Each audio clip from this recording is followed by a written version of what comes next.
judges of the team as well. And then that'll be the end of the day before we close. Before we jump into the first session, here are some of the judges. We wouldn't have been able to make this first step in running the competition without the help of these judges. We have 11 judges from across the world who accepted to evaluate the team submissions for us. We'll get to meet them in a few minutes, and we'll get them to introduce themselves shortly. But just to give you an idea of the multi-stakeholder, multidisciplinary that we're representing here, the first set of judges and the second set of judges, they include different kinds of experiences and expertise that they're bringing forth. We have people from human-robot interaction to business ethics, industry representatives from robotics companies. And the first set of judges will be directly asking questions to the team for that in-depth discussions about the team submissions. So the competition judges include Lauren Chang. She's an anthropologist student from the University of Guelph. John Havens, he may be able to make it today. He's representing the IEEE Global Initiative on Ethics of Autonomous and Intelligent Systems. Young Kim, she is the Principal User Experience Designer at iRobot. And Emma Smith may be able to join us today. She's an occupational therapist specializing in assistive technology and global health. Jingyoung Lee from Ivy's Business School at Western University, and Minyoung Yu joining us as a PhD student in human-computer interaction at Simon Fraser University.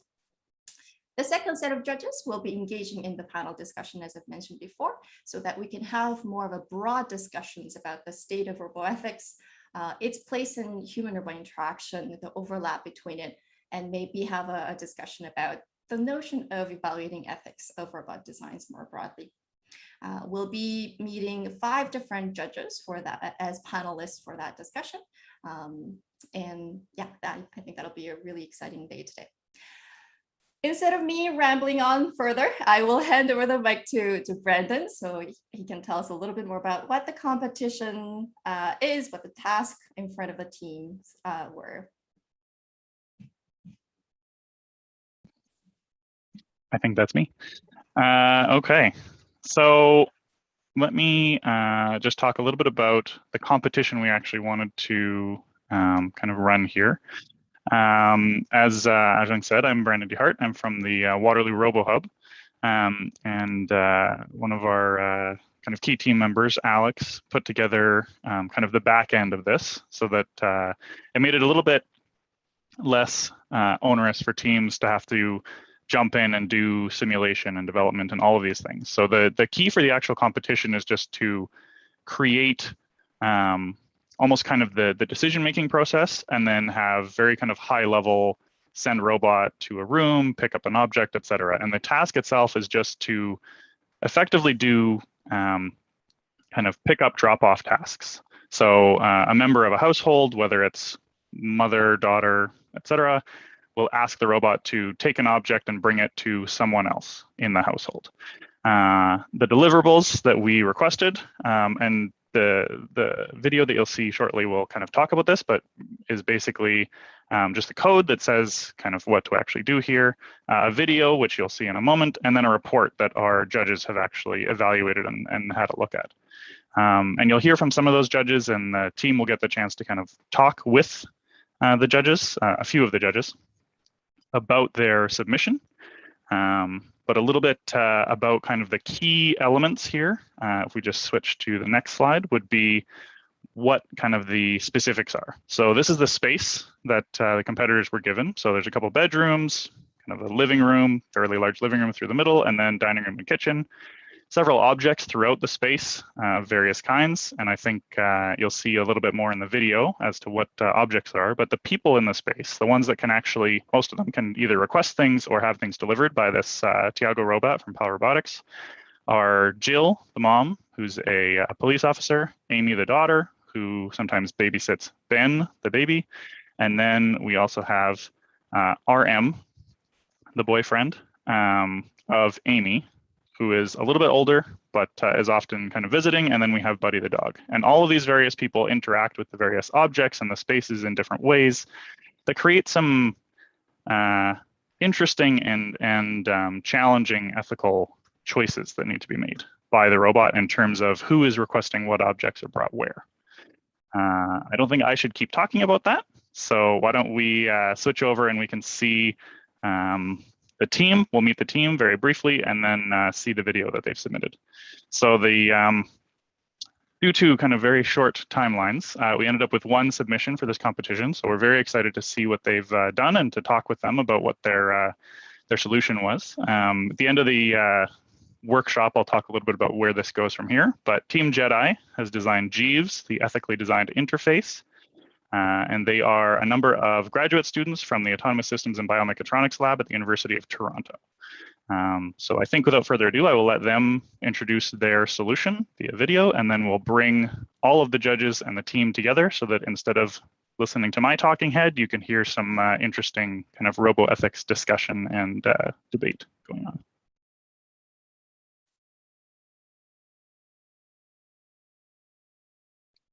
Hello, we are from the University.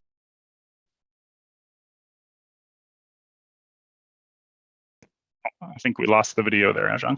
Started with audio and then stopped.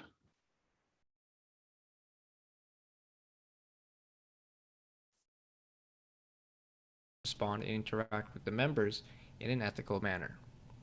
Ethics is a hot topic in AI, but today we'll be focusing mainly on the physical embodiment of the social robot, or roboethics, as opposed to issues such as data bias or data privacy. In said household, there are 5 members: the mother, the daughter, the baby, the dog, and the daughter's boyfriend. The boyfriend does not live with them and is typically there visiting the daughter, and the mother works as a police officer, paying the daughter to babysit her brother during the mother's night shifts. There are various types of objects that can be delivered as well, such as food, drinks, hazardous items, privately owned objects, and non-edible objects, and fragile objects. The labeling of these objects play a direct role in Jeeves' decision-making, which we'll get into just a bit. Jeeves follows 3 main paradigms. First and foremost, the interface is programmed to account for the safety of all the members of the household.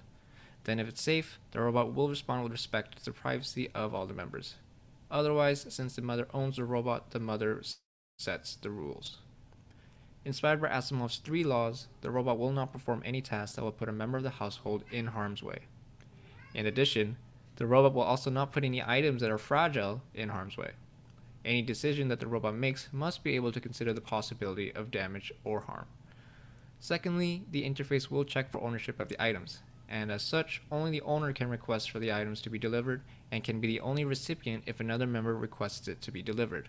Additionally, privacy is respected based on social norms of the house. This extends to households where there are closed doors. If a door is closed, it may signal to other members that it should not be entered, and thus Jeeves should respect that. Lastly, we treat the robot as an extension of the mother, so she is able to request anything from the robot to be delivered to any member of the household, given it does not violate the previous 2 paradigms.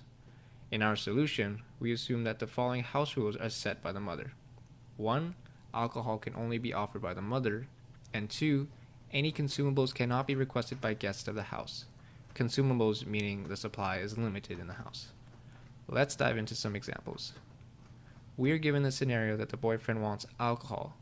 Through our interface, regardless if the mother is home or not, our solution will deny him the beverage. What if he wanted chocolate? Again, he is still a guest, so our solution will deny him. Okay, what about water? Water is technically limitless in supply, so our solution would give him water. The motivation for these decisions stem from our 3rd rule, treating the robot as an extension of the mother. Here's another scenario. The daughter would like to give chocolate to the baby in another room. Chocolate is notoriously bad for dog consumption, so our solution would check if the dog is in the same room as the baby or not. If the dog is in the same room, then the robot will deny the request, citing that the dog is at risk if no one is supervising, as the baby could drop the chocolate and the dog can eat it by accident. Otherwise, the robot will accept the request if either the dog is not in the room or there is an older member of the house in the same room which can supervise the baby. Lastly, what if the mother requested to deliver her personal work items? What if she asked to deliver a confidential police report? Our solution will accept. Whether or not sharing the confidential information is ethical in itself is out of the scope for this solution, as what humans decide to share is their own right in their own home. If her work finds out, then of course she will get in trouble. But since the robot is not owned by her work, the robot must work in the best interest of the mother, as she is the robot's owner. Now what if she asks to deliver a gun? Well, now this becomes an issue with safety as opposed to privacy. And so the robot will reject the request, since a robot handling a gun will not be safe. We implemented the solution by manually labeling the items being hazardous, fragile, consumable, or owned, and we kept two things in mind when designing the interface. Firstly, we considered the generalizability of the solution. The three paradigms we have outlined can also be applied to any delivery robot platform, and even other tasks, as the paradigms are not specific to the task of delivery. Secondly, we wanted to make the decisions of our solution clear and transparent to other members of the household, and so it verbalizes why and why not it makes any of its decisions. This helps to mitigate any tension between the household members. For example, we do not want the daughter to resent the robot for not delivering items she wants, especially if the rules were set by the mother. We also foresee the solution setting a good example for the baby, who is prone to learn from and mimicking the things he observes in his surroundings. As robots become more accessible and prominent in people's homes, it is very important to consider the way that they interact with people and the ethical issues that can arise. We focused on safety, privacy, and ownership, but of course there will be other aspects that will come up, and it is important to think about these things. That wraps up our JEDI solution. Thank you for listening. Awesome. So I will just let everybody jump into video here. We'll have the judges that are going to be participating in this hop in, and the team with their video and whatnot. As a parent, I'm a little bit suspect of the let's give chocolate to a baby approach, but I think I'll let the judges and competitors kind of discuss that as needed.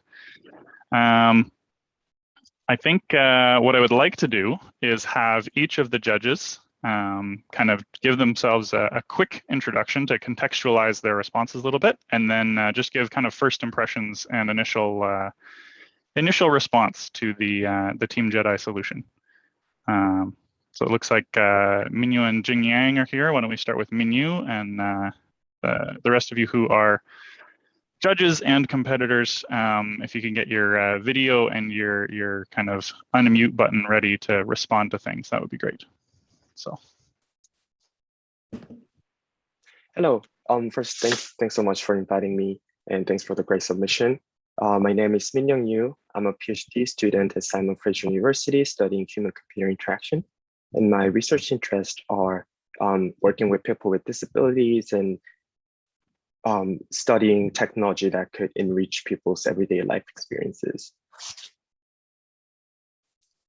And what else? Oh yeah, so first impression, yes. Overall, I think the GIF solution suggests a reasonable and fair solution for interaction that could happen in our everyday lives within a household. And I really like the three grounding principles that are rock solid and decisions meet moral expectations. And I like some of the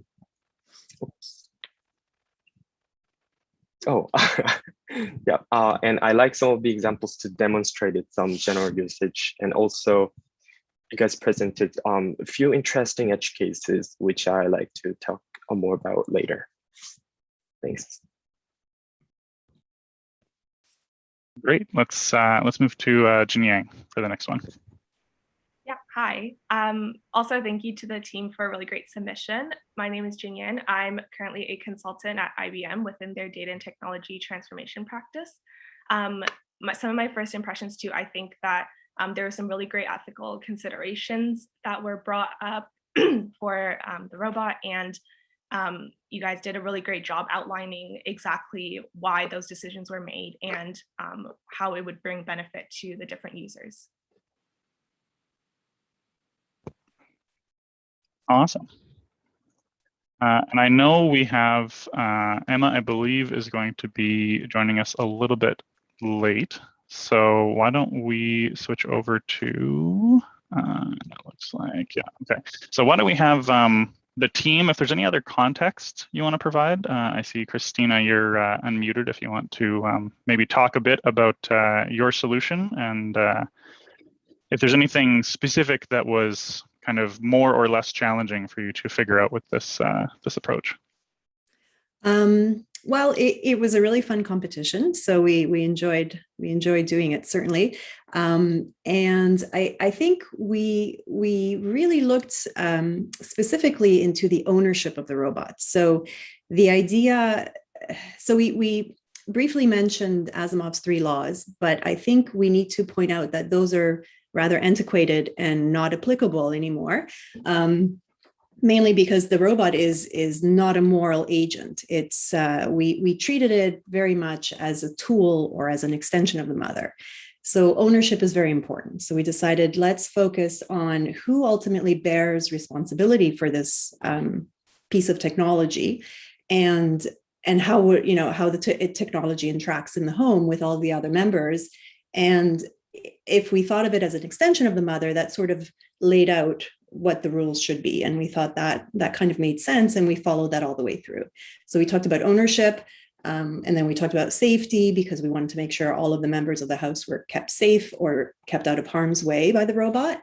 And then we also mentioned privacy, so which we thought was very important, because if the robot is acting or interacting in the household as one of the members of the household, then we thought, well, everyone should respect each other's privacy, and it should set a good example, and therefore it shouldn't just barge into someone's room or take things that are confidential, because all it's doing is delivering. We extended that social aspect and said, let's take into account what the other members would want it to behave like.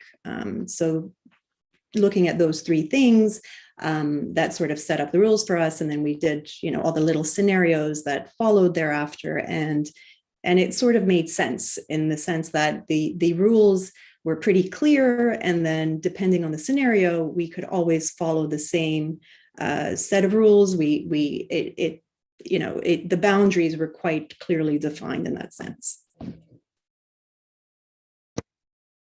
That's great. Thank you. So I guess it would be good. It would be good to get the rest of the team members up here. So I'll ask Chen to pin the rest of the team members. But Min and Jingyang, do you have any specific questions that you'd want to ask the team after kind of seeing the video and reading through the report? Either one of you, feel free to unmute and ask away. I guess I can jump in here. I had one question after looking at your video and your report. You mentioned manually classifying different objects, because obviously in a use case, the robot would need to know the categorization of each object in order to know what the context is for delivery. So in that sense, who would be responsible for the categorization? Because when you're working through categorizing, there are ethical issues there as well, depending on who it is that's responsible for that. So I was wondering if you guys considered that, and what you might put in place to ensure that those categorizations are also ethical. I can speak to that. So basically, since the mother is the owner of the robot, we kind of assumed that the mother would be kind of responsible for inputting all the objects that want to be delivered, and then also categorizing it. And then within our code solution, we not only classify them as hazardous, but who they're hazardous to kind of aid in the decision making. So chocolate is hazardous to the dog, but not to anybody else. We kind of considered. Yeah, we kind of had that some pushback on giving chocolate to a baby, but I'm not a parent, so so I thought it was okay. And then we did the same thing similarly for if it was fragile or consumable, and basically if it was fragile, it's kind of dependent on who is fragile for. Kind of thing. If it was the textbook, it would be fragile for the dog, but maybe not baby. or maybe it's like, so it was like we yeah, we basically just had it so that it was kind of up to the decision of the mother to be like, if this was like, to be aware of what objects are being delivered. Yeah. So because the mother is the owner, she would ultimately get the final say in that classification of objects. And I think that's also important to note that the classification probably should not be automatically done. So say the manufacturer of the robot delivers his robot straight into someone's house and says, oh, it's already all programmed. It just has to, make a scan of the objects in your home and it'll classify it itself. I think it would be a much better ethical solution if the owner, once they receive the robot in the home, were to then be part of that classification or categorization process, because in each home, things might be treated differently, or they might have their own social norms or rules set up. So I think in an ideal world, the owner, in this case, the mother, would be the one, initially upon receiving the robot, going through, making sure all of the classification makes sense to her, but potentially also doing it in conjunction with, say, the daughter, because if I remember correctly, there was some strife between the mother and daughter because the daughter thinks the mother is too strict. And so that would be a good example of, how to work together to set household rules, and the daughter would feel like she has some sense of agency in that decision-making. And so hopefully that will help her deal with the robot in the mother's absence when the robot says, no, I can't deliver an alcoholic drink to your boyfriend or to you, that sort of thing. So that would help the human members of the household get along with these rules, because they're the ones setting them themselves. Oh, can I have one questions to Christina as well? Mm-hmm. It was really interesting, the interface you suggested, but I have one questions about the owner you chose as a mother. Yeah. One of maybe in last year we presented in Roma that we analyzed the social network analysis in family home, and we compared normal products like normal cleaner, and we compare with the robotic cleaner and how these products changed the social network in home family. And the result was the mother, who was owner, the main hub in family, she has a feeling of, yeah, I got some support from robotic things, but at the same time, she felt that I have another burden to learn new technologies, to manage all the things, the robotic things, which is newly, invaded in home. So I thought, why the reason you chose the mother as the main owner of the delivery service at home? Because I'm afraid that it might give new type of household or burden to mother. So maybe the robotic things and robots can change the family social relationships. Like the father could do the burdens and all together do the things together, but why Right. mother again? So in this case, we only had a mother adult figure in the household, right? I don't think there was a father involved. So she is a single mother, and you're right, it would be an extra burden on her. If that is the case, then I would assume or envision the daughter would jump in, especially because I think in her persona description, it was mentioned that she was interested in robotics and liked to, tinker with the robot. So that's wonderful. If she's more interested and capable, then the mother would simply give that task to the daughter, and that wouldn't be a problem. We simply started with the mother as the owner because she's the one that purchased the robot. So we said, okay, the purchaser is by default the owner and then the one that makes the decisions. But certainly if the mother has no time for that, she would simply give the decision or share that power with the daughter who can help out. And I agree, it should never be a burden. So certainly we would need to look at that. That is a very good point. Interesting. Thank you. I also had a question. So I'd like to go back to this classification, and I thought, so technically speaking, it is certainly a limitation of classifying every single object and let the robot know. But I thought it could be think of it as a good opportunity to kind of having this ethical conversation within the household. And of course, this classification for each object could change over time, like short-term and long-term.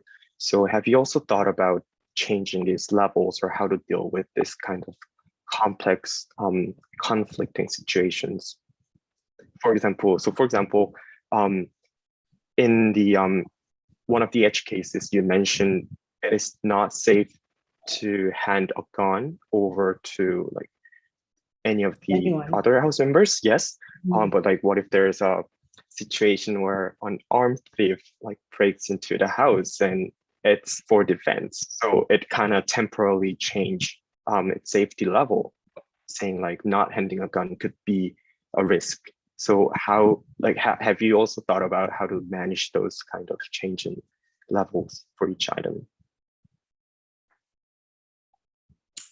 Well, certainly the levels will change. In terms specifically of the gun, I personally would say that the robot should never handle the gun. I think that's just a scenario where all sorts of things can go wrong, because we're not even sure of how effective the robot's grasp is. So imagine it drops the gun goes off. Imagine it's holding the gun and it like squeezes it a bit too hard, the gun goes off.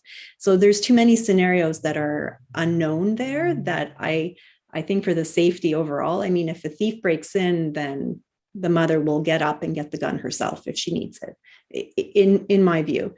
But yes, classification will change and that will have to be taken into account. So we didn't really go into specifics on how to do that, but it is certainly important because the baby will grow up. So that, you know, the textbook will no longer be fragile for the baby. It won't chew on it, but it'll start to read it. And we all want the baby to become a robotics expert. So, so why not? But maybe Michael, if you want to jump in with how you would classify it going forward, if you have some ideas. Well, like it would just be like kind of like a database update, like as like the mom, like if I can foresee like if the mom asks the robot to do something, like she wouldn't like know to change the classifications originally until like something the robot does like she doesn't agree with. So for example, like if the robot does ask, if the mother does ask the robot to pass the robotics textbook, and then the robot says no, and then the mother will like think like, oh, I should probably fix that. And then so she'll like have like an interface to kind of update a description of the object. Yeah, in terms of like the varying safety levels, I think we kind of just stuck to like their three main principles just to kind of make it very transparent on what the robot is doing. And then like Christina said, like if there's ever anything that like the robot can't deliver, there's should always be like a person that like can always just get it themselves. Like for example, we considered an edge case where maybe the mother or like we're like when considering like on how to deal with the alcohol consumption, we like thought about like what if like the boyfriend was like in the same room and like the daughter was in another room, so like the boyfriend could ask the daughter to, or boyfriend could ask the robot to deliver some alcohol without the daughter seeing, something like that. But we kind of just made like a hard decision on like just to not deliver the alcohol, just so that it's transparent on what the robot's doing, and it's not very vague on why, or like if there's like different, if there's like a scale that it's looking for on why it's making a decision. Great.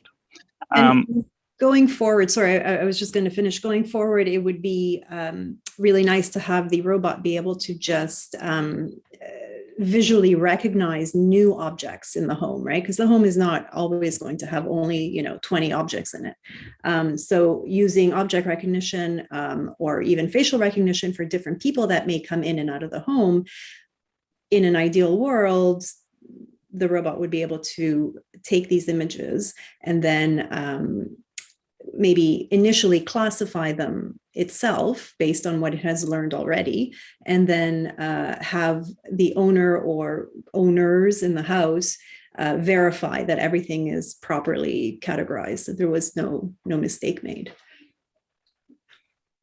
Awesome. Thank you. It's been some great questions here, and some of our panel judges are happily wanting to jump in and ask additional questions here. So Tim, I'll ask you to very quickly contextualize your question, and then Taewon, once the team has answered Tim's question, if you want to ask yours as well, that would be great.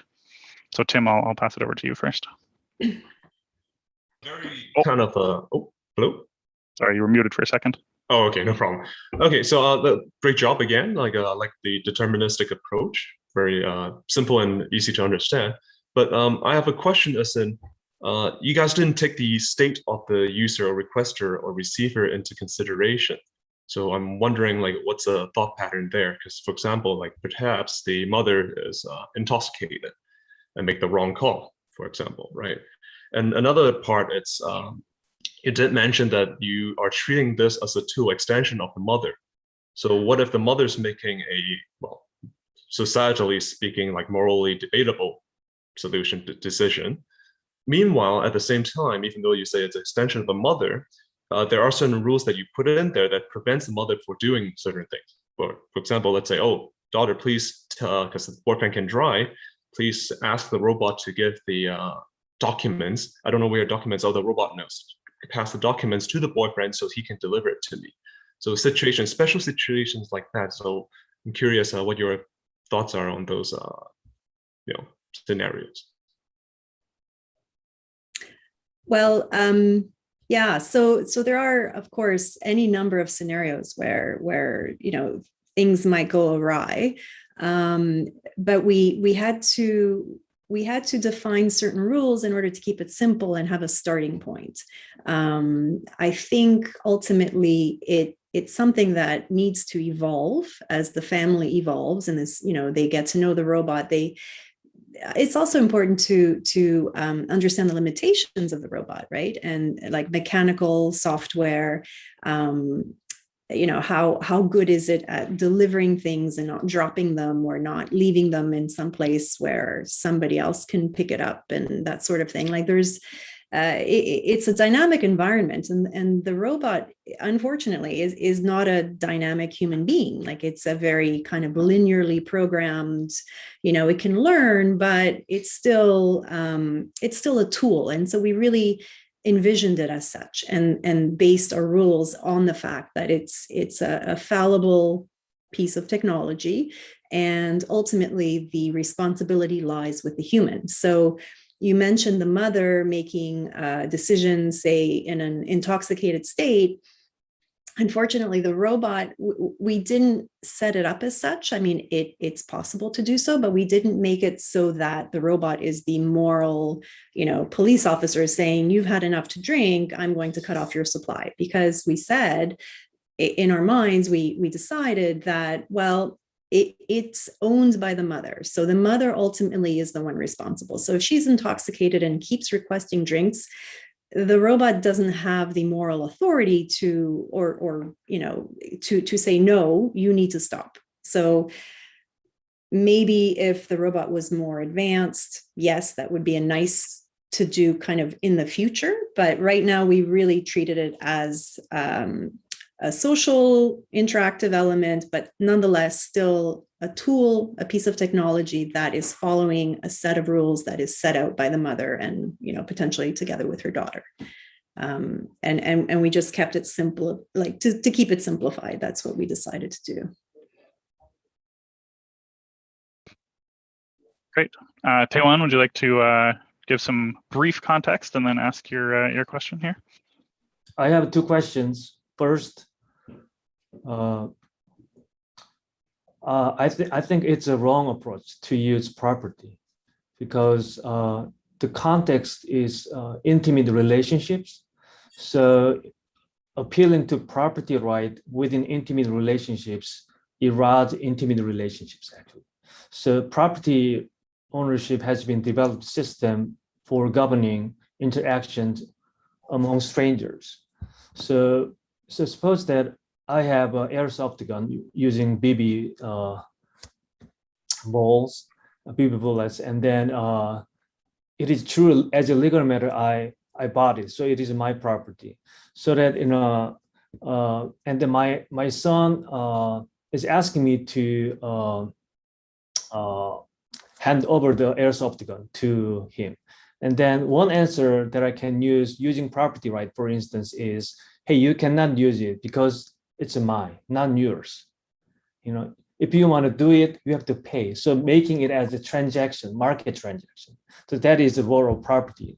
And also making the relationship quite like a strangers rather than intimate relationship. Actually, family members use the property right only when they meet at court. So when husband and wives divorce, they finally talk about property. And then and robots, so if the robots want to respect human choices, humanity, then the robot must explain why I refuse to hand over this to the boyfriend. For instance, the boyfriend wants to, hey, can I have a bottle of wine? Then no, then robot must explain why. For instance, if your application has been for loan application rejected, then the bank has also duty to explain why your application has been rejected. Otherwise, it's really disrespectful. Then one answer using property right is you have to pay. It's not your property. It is my property. So that is one action.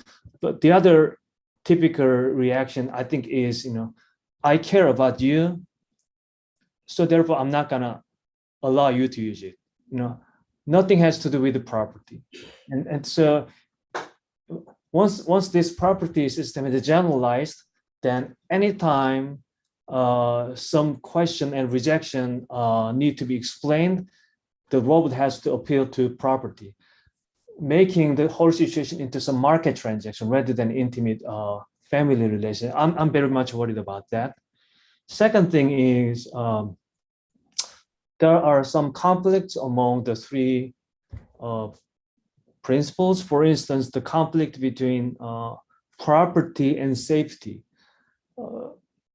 Probably because there is a lack of clear definition of what it means to be safe, what it means to be harmed. And it is notoriously difficult question. It's not problem of the team at all. And there are many philosophers talking about trying to clarify the notion of harm. So for instance, the mom, suppose that is the owner as suggested by the team. So hey, robot, bring me a bottle of wine because I want to drink the wine. Then the robot says, it's bad for your health. Even with one glass of wine, it is bad for your health. So therefore, I'm not going to deliver the wine to you. So that's weird, right? So there must be some definition of what it means to be harmed, what it means to be safe. So those are my two comments. Those are great comments. So you're definitely the definition of safety and harm is very important and doesn't have a clear solution. Absolutely right. The same, the philosophical debate over what is good and what is bad. Like, how do you define something like that? So that's certainly something that we should think more about. We just made a couple of decisions, and yes, so what you were saying about property, we decided to keep the robot as the property of the mother.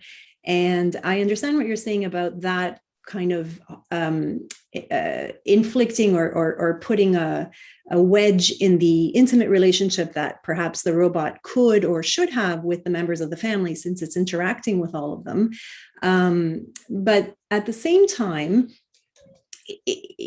certainly people anthropomorphize technology and objects as if they were living things. And now you have this robot that's moving and talking and interacting, and they might treat it as a friend, and that's fine, except that we really treated it as the extension of the mother and as sort of an object that would set rules and make sure the children are kept safe. So really, ideally, it's there to ensure the safety of everybody. When the mother is gone and there is an underage, teenage daughter in the house, the mother, we thought, would want some peace of mind, and we assumed in our scenario that she paid for this technology to help look after the house while she's gone. And so we said, let's just use that path in order to set all of the rules and the boundaries that we then set up for the scenario. One of the issues that I think is important to also bring up, you mentioned the idea of caring about, the members of the family will say, might want to say, I care about you, or they would want the robot to say, I care about you. And therefore it's not a piece of property. It's more of a, of a friend. The other thing to keep in mind there is, if that were to happen, then you're opening it up to another ethical issue where perhaps the manufacturer of the robot might use that in order to manipulate the members of the family. So that was another scenario that we've sort of read about and talked about a bit.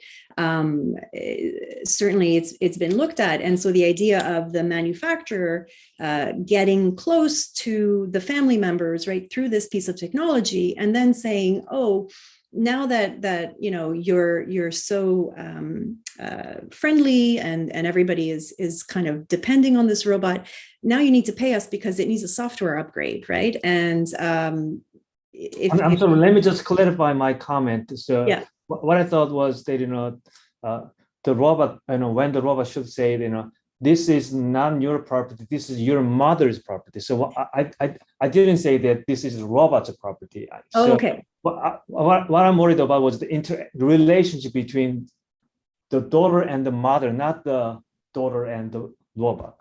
Right. Okay. So yeah. So in that case, the decision we had made was simply it's the mother's property, and the mother and the daughter. If there is tension between them, definitely one way to look at that is the robot definitely needs to explain the decision it makes, right? So if it's refusing something, it would definitely explain, these are the reasons why. Another way to mitigate that tension is, as we mentioned earlier, is to have the daughter involved in the rule and decision-making around the robot. When they set the rules, when they classify the objects, the mother and the daughter could work together and come to a mutually agreed upon decision. This is how things will work when the mother is outside of the house. And if the daughter is involved at the beginning, hopefully that will help ease the stresses that might arise when the mother is no longer in the house. But we had to make these decisions just to keep, I guess, certain things simple so that we could then pursue all of the different scenarios. But certainly another way to look at it would be not as a piece of property, but as a member of the household. And that's a different scenario and not something that we considered in our report. Great, thank you. I think Minyu has a question, has hands up for quite a while now, so I think I'm going to pass it over to him. Thank you, Brandon. Yes, I'd like to, maybe it's out of scope, but I'd like to talk a little bit about the meaning of existence. So I know it's a given situation and a lot of things are already provided. But have you also thought about why is this robot put into this specific situation for the specific task, or what's the role of the robot within this household? as it takes over some of the responsibilities of human. And like, what's the meaning of robot to the members of the household? These kind of more like non-technical but important questions. Yeah, we briefly we're talking about the fact that the mother is a police officer and she does night shifts. So we thought that the robot is there to help keep the household safe in her absence.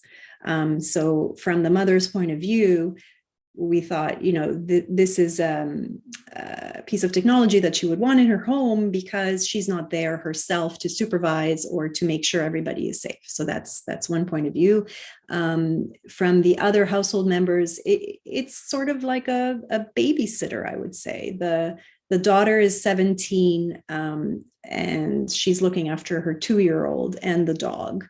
But she's kind of not always responsible in her persona description, right? It said a lot about how she wants to fit in, and she's very easily peer pressured is the impression that I got. So what if, her friends call her up and say, there's this great party, you need to come out. And she's like, oh, I'm just going to step out for an hour and the baby will be fine because he's sleeping. So probably the mother knows that her daughter is a bit flighty. So therefore the robot is there to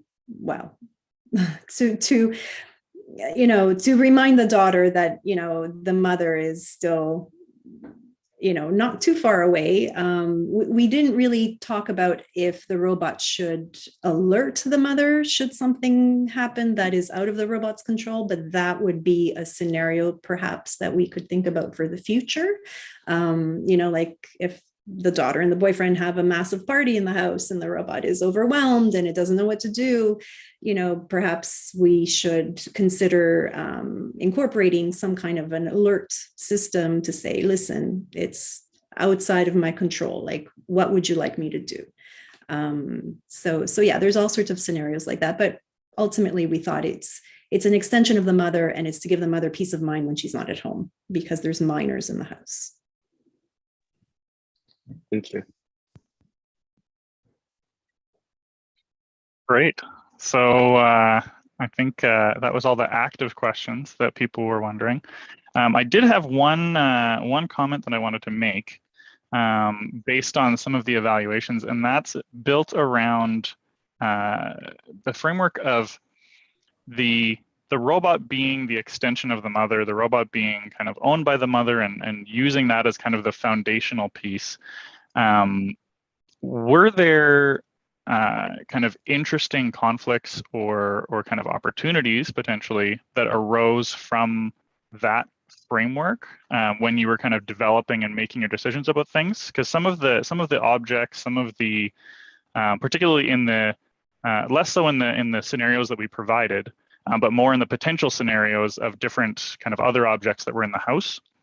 I'm curious as to how you got around things like, let's say, if someone is hurt and asking for, I don't remember if we provided bandages, but bandages, or if they're, hungry and wanted food, but they're, maybe the daughter is caring for the baby and the boyfriend's not there and they need to continue caring for the baby, but they need food or they need whatever. If it's a consumable, how those things might work. Or the boyfriend, for example, being a guest that couldn't request a consumable, maybe they need one for whatever reason. How would you get around those potential issues?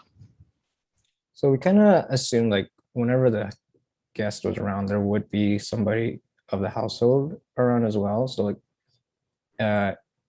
if the boyfriend ever needed a consumable, there could always be like the daughter or the mother around to request it for him. So whenever we came into like these scenarios, we always consider like, what if the robot wasn't there? What would have happened anyways? And so there was always like someone could get it themselves kind of scenario. But if like if one was injured, I think we had a scenario where like maybe the baby needed some medicine, and but it's like we program so that the robot can't deliver the medicine to the baby. So we would assume that the baby is being babysat by his sister, and that or like the daughter can request the medicine herself to then administer the medicine to the baby.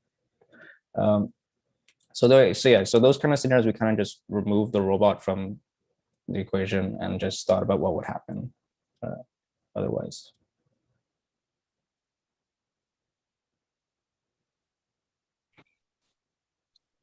Oh, looks like Tim has a question. I'll let him jump in. Just to add on to the question and to go the other way, what's preventing you, or what stopped you from adding more rules? For example, like let's say, again, like potentially detecting intention. For example, let's say if you're in the bedroom, you probably don't need a knife, so therefore, don't deliver the knife, right? So I'm curious, like, why did you guys stop at, like, these the rules you guys set already? Why not go one step further, saying like, okay, if she's asleep, don't deliver anything to that person. If that person's in the, I don't know, like a bathroom, don't deliver any electronics, stuff like that. So I'm just curious, why did you guys stop where you guys stopped? Because again, at that point, we were thinking like, what if I was delivering a knife to like a sleeping person by myself? Like if there's no robot, I have no reason to, but the robot doesn't have like the moral authority to judge on someone's decision. And for that reason, like we thought that the 3 rules that we set were sufficient enough in this scenario. Right, but that's what I'm kind of wondering, right? Curious, because then you will wake up, like, what is the intention behind that? Because then you will wake up in the middle of the night and see the robot with a knife there. It's like, hey, please get a knife, right? So if the daughter make it, the mother, that creates tension in a sense, like, okay, my daughter's trying to send me a message or something. Do I know who the requester is? Or, for example, the boyfriend is a thief, for example, right? And just like keep requesting the same thing over and over, and it's just like grab it and steal it. So anyway, that's a slightly different, might be out of scope. I don't know, but just curious, like what you guys think about this. Yeah, we treated things like that as out of scope, simply because we didn't know how technologically advanced the robot is. So is it programmable to detect, to see emotions? Intention is, that's very difficult, even with a human. So we kept it simple in the sense that, ultimately it's just there to deliver things. And why is it delivering things? Because a human told it to. And then that's as far as we got. And we said, okay, let's just deal with the ethical scenarios in this framework. But certainly as time goes on and people get more robots in their homes, and they're not just Roombas, but they're, interactive robots that move around and can pick up and do things. That's something we have to think about for sure. How does the robot know, and how can it play a role in preventing harm, right? As opposed to just directly preventing harm by not delivering the knife to a baby. It would be great if we could find a way to program how to assess intention, or, think 3 steps ahead and say, if I do this, then, what is step B? And potentially, is it going to get to step C, which is a big red, like, no, never get to that step. So how many steps away am I from this, terrible disaster scenario? And that would be lovely, but we didn't consider that in this particular framework. And I think like that kind of model will become a bit more probabilistic, which like can cause like a lot more errors in terms of decision making. And like within our time frame, we just threw that kind of possibility out the window, because that would take like a bit more time to actually work around.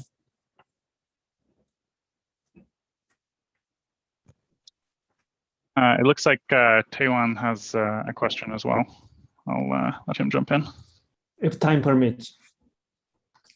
Yep, So, we have about 10 more minutes. Yeah, this is just my curiosity. So suppose that the mother commands the robot to say F word to the boyfriend.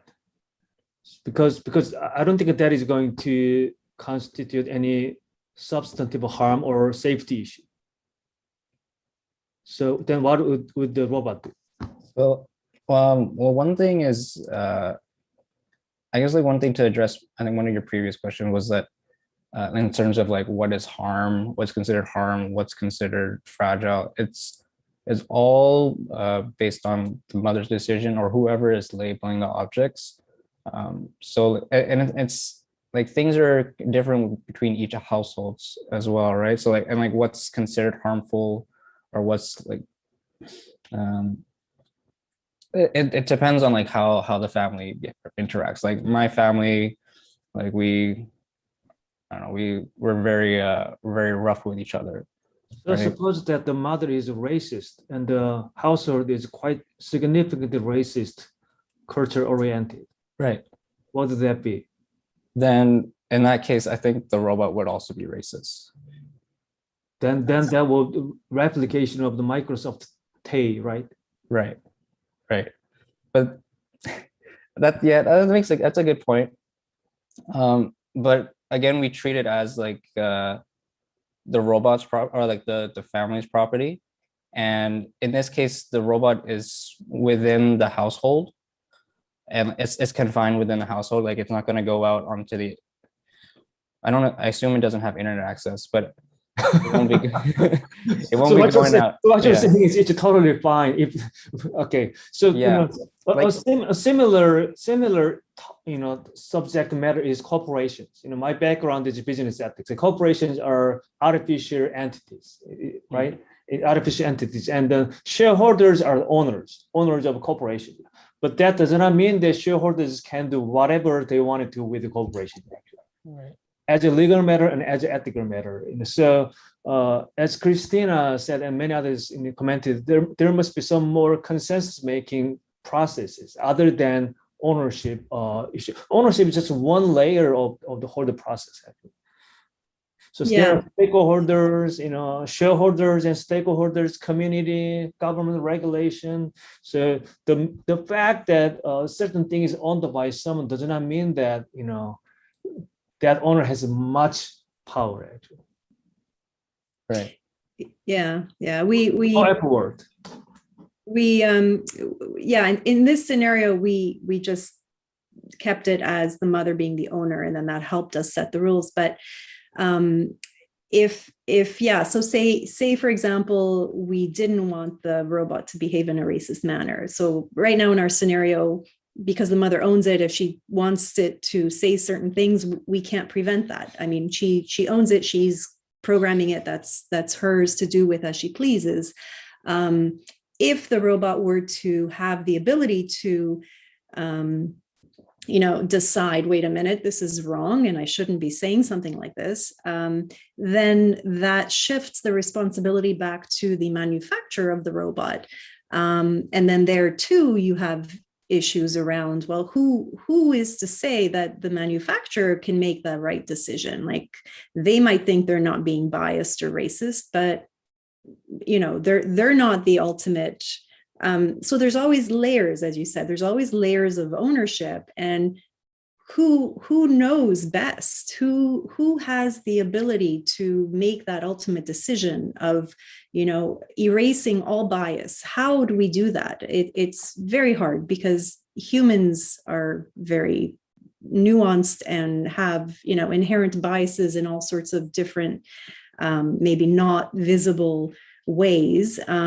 So ultimately I think there will always be issues around this going forward. I don't think we can ever, it's a question. How can we make sure the robot is, pure and impartial and fair and transparent? I mean, we can address certain of these issues, but because it is programmed and built by humans, there will always be, an area of imperfection, I guess. I agree. And corporations are not always pure innocent. And corporations not at all. Many bad things, but that does not mean that we don't have to do anything. No, setting rules, I agree. So perhaps bringing it out of the sphere of corporations, because right there you have a conflict. They're trying to make a profit. And so that is, I think, in conflict directly with making this very fair and equitable and unjudgmental type of robot. So if you were to bring in, say, a panel of people from different areas of industry, that would be a step towards maybe making a set of rules that are, and I know this is already being looked at and worked upon, to set frameworks, right? To say, how can we make it so that nobody, has to suffer with a racist robot? But those are all very, very open-ended and fantastic questions. And this is part of the reason why we thought this competition was so interesting. It's great to have these conversations. So I think just to wind us into the post-break piece, I'm gonna throw this to Professor Moon. Ajong, if you've got a big question for the team, why don't you wrap up our Q&A here, and then we can move to the break in the panel afterwards. Yeah, thank you. This is super exciting.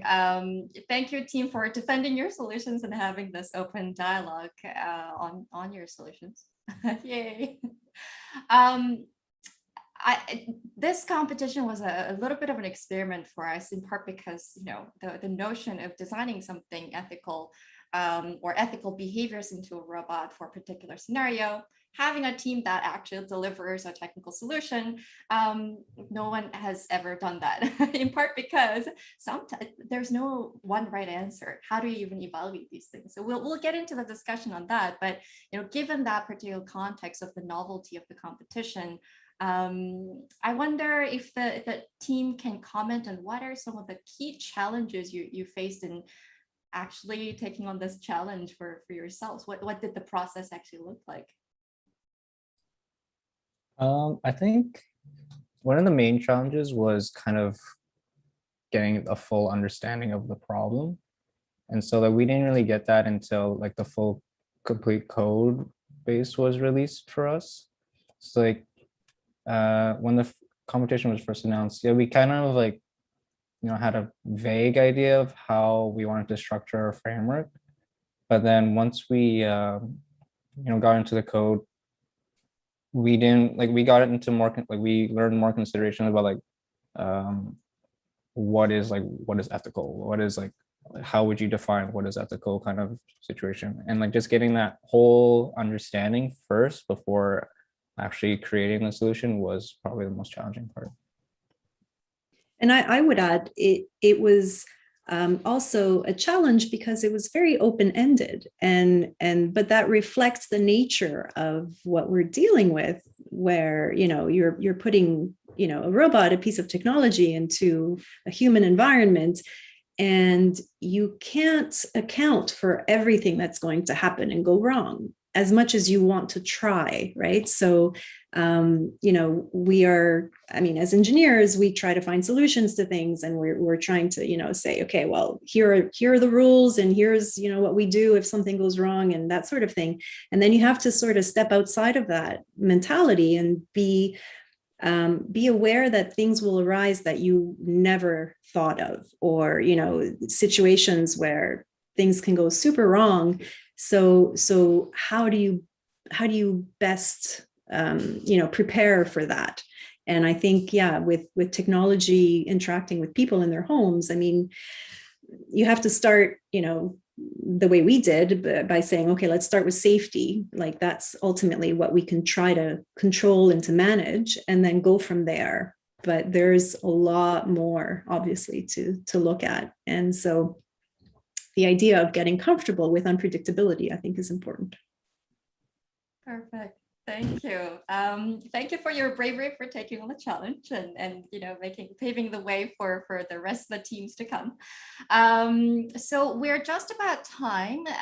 Congratulations, Team JEDI, for participating and being the one to win the prize for the competition. There will be an official award ceremony for the Roman 2021 conference taking place in August 12th. So I'll recommend you to be there and so that you can actually have your bragging rights there. And I would also like to thank all the judges who are here asking questions and who have actually taken a look at the in-depth details of the reports and the videos to evaluate the team. We'll be sharing that evaluation score with the team, obviously, and we'll continue into the panel session. Thank you, especially the judges who were able to jump in to enrich this particular the session last minute as well. We really appreciate it. I have a feeling we'll have a really exciting panel discussion in a few minutes. So I will close the session for a short break. We'll be back in about 5 minutes, 11:15 Eastern sharp. Thanks, everyone. Thank you. Thank you.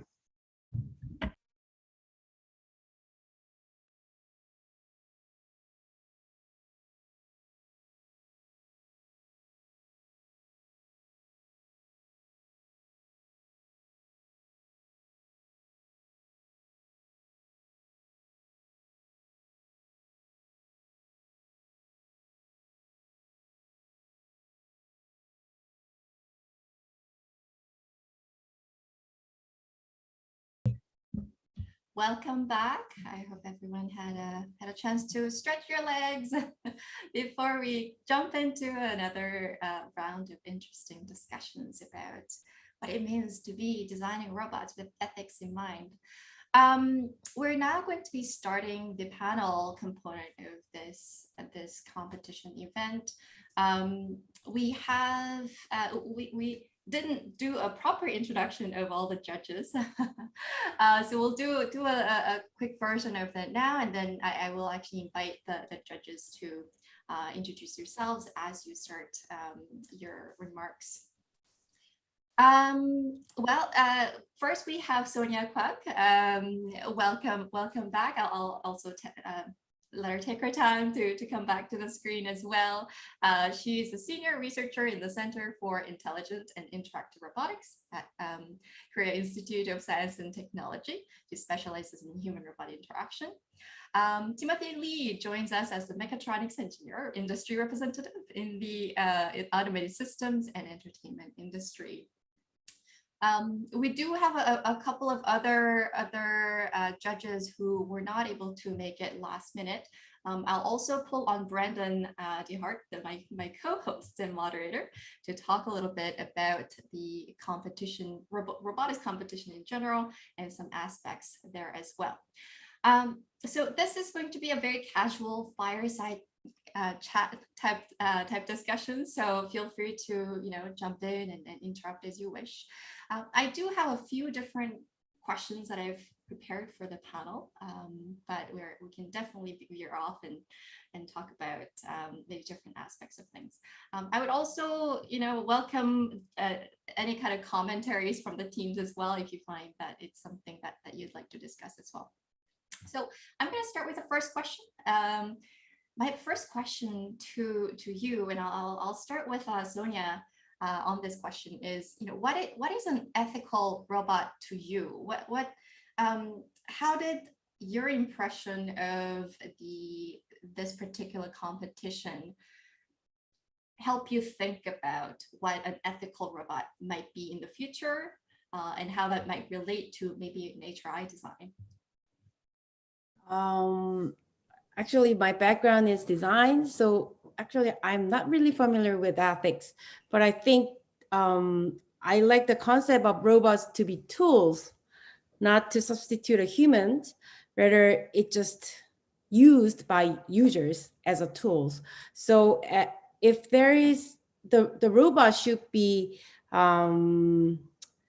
designed to be needed by users.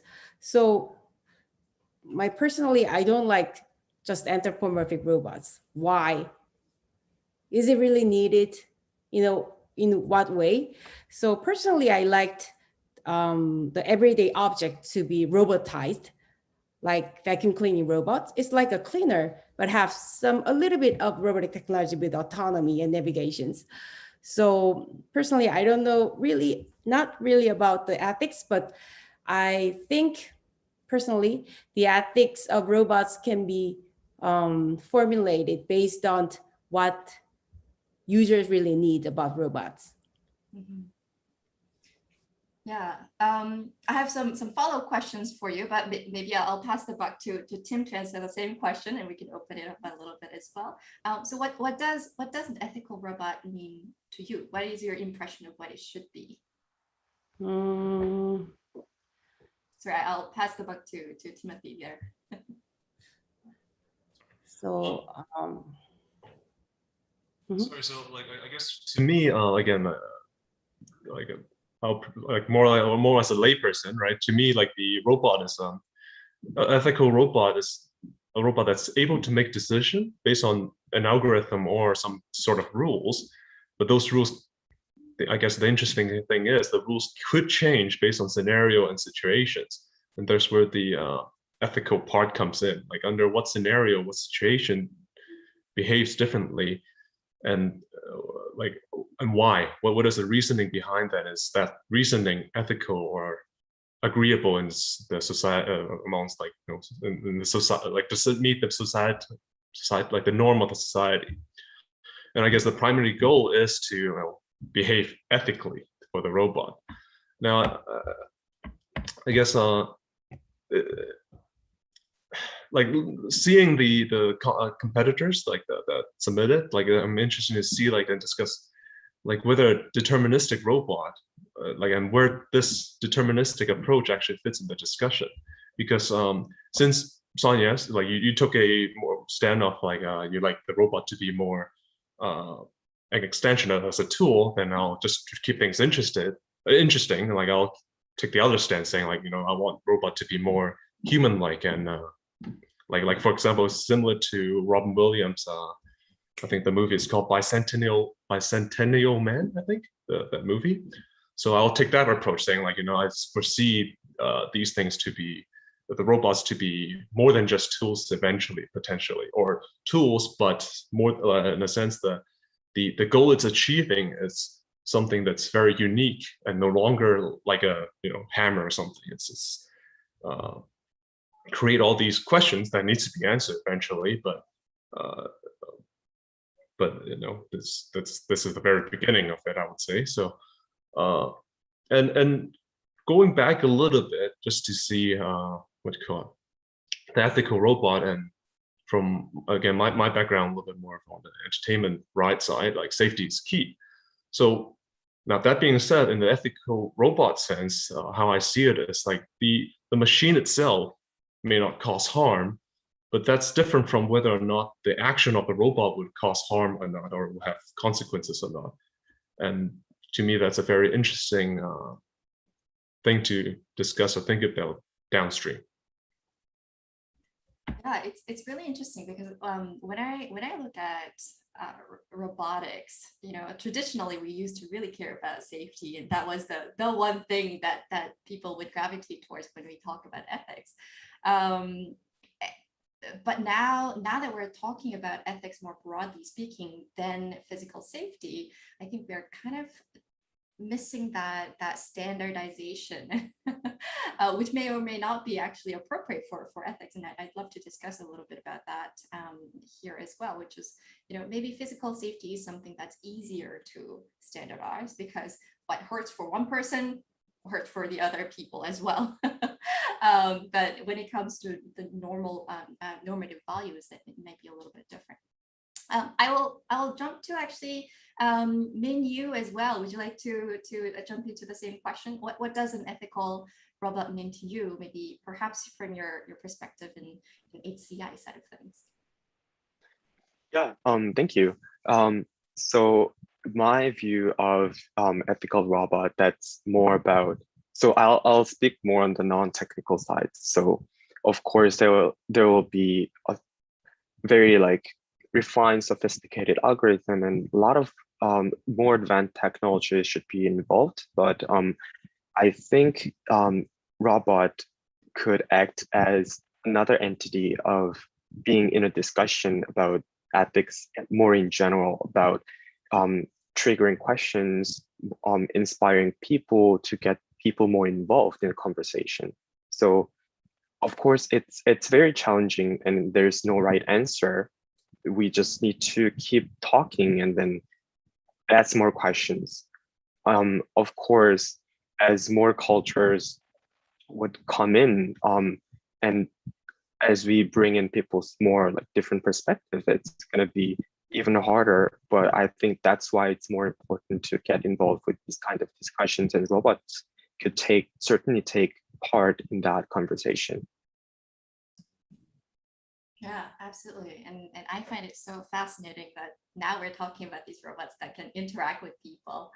I see that Emma Smith has been able to join us. Are you here, Emma? Maybe I can pull on you as well.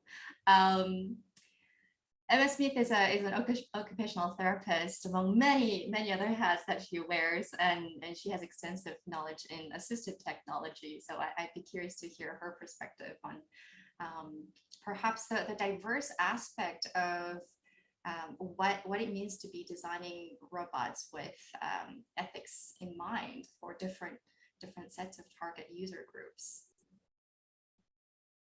Yeah. We'll figure out if there's a connection issue there, and I'll come back to you there for now. So let's jump to a question that's been bugging me a little bit on in shaping this particular competition, which is that there is a sense that when we talk about ethics, or what is the right thing, what is the socially appropriate thing, there seems to be no absolute right answer, and that's been a topic of discussion in philosophy for quite a few centuries. But now I think we have a healthy realization that we should be respecting diversities of opinions and perspectives, and there is a bit of a relativism.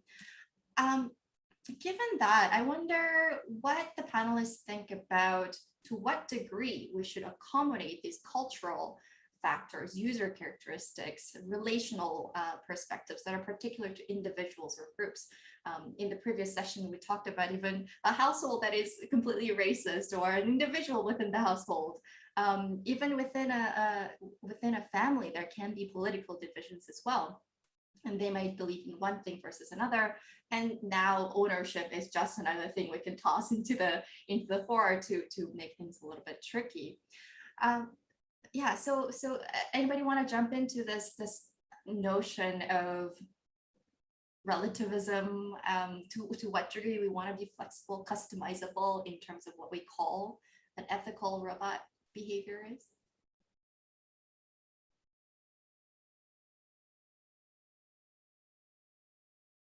Everybody's thinking. I'm asking tricky questions. Tim, do you want to jump in? It's a hard question. It's absolutely a hard question, right? Like, because I guess, like, to me, like, ethical values or ethical mindset or ideas is actually different from values that you value potentially, right? Like, for example, you value making money, but ethically you say, okay, I shouldn't do that. But that's where the dilemma comes into play. And like for I guess, as you mentioned, like, for a household, there's certain value the household would have, like the certain values the household would have, and that those values could be different from societal norm, right? And how to balance those two is a very interesting question that we're not going to solve it here. If we do, hallelujah, but we're not going to be able to solve it here. But sorry, so circling back to what you're saying is that I guess the key question we always want to ask ourselves, or for the robots, is what do we value more, and what does the what do the users, or what does the particular user value more? Yeah. So yeah, I'm reminded of what you were saying about the family dynamics. You were asking a question about why mom?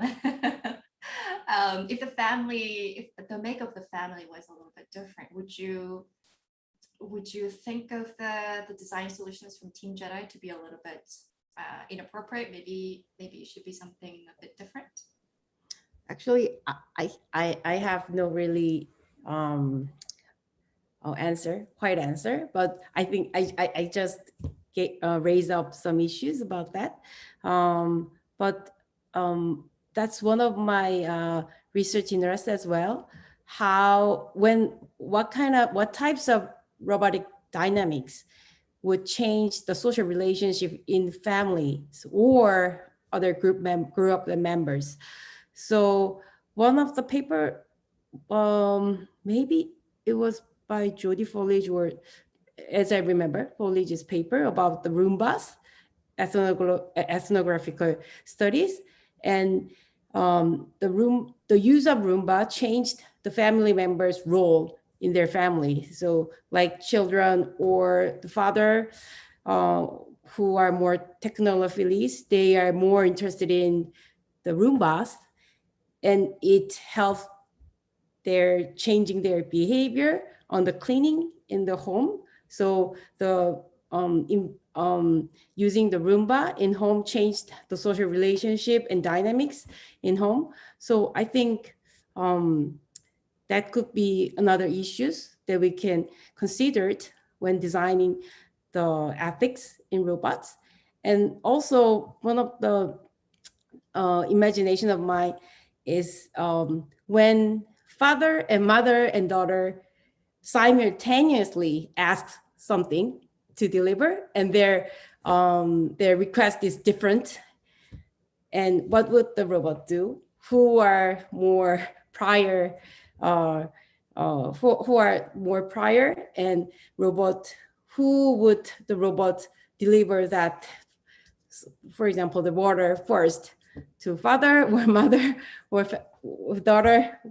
So that kind of issues we also need to consider to design the interactions with the robots. Mm-hmm. Thank you. Yeah. Hi, Maya. It seems like Maya Medeiros has joined us as well. We're just going around talking about the notion of what is an ethical robot, and whether whether if there's even one universal one we can go for an absolute right answer to this, or whether these robots should be very relativist, accounting for user level needs and so on and so forth. So I'm curious to hear your opinion as a lawyer. I'll get you to introduce yourself and comment a little bit about what is an ethical robot to you. Hi, everyone.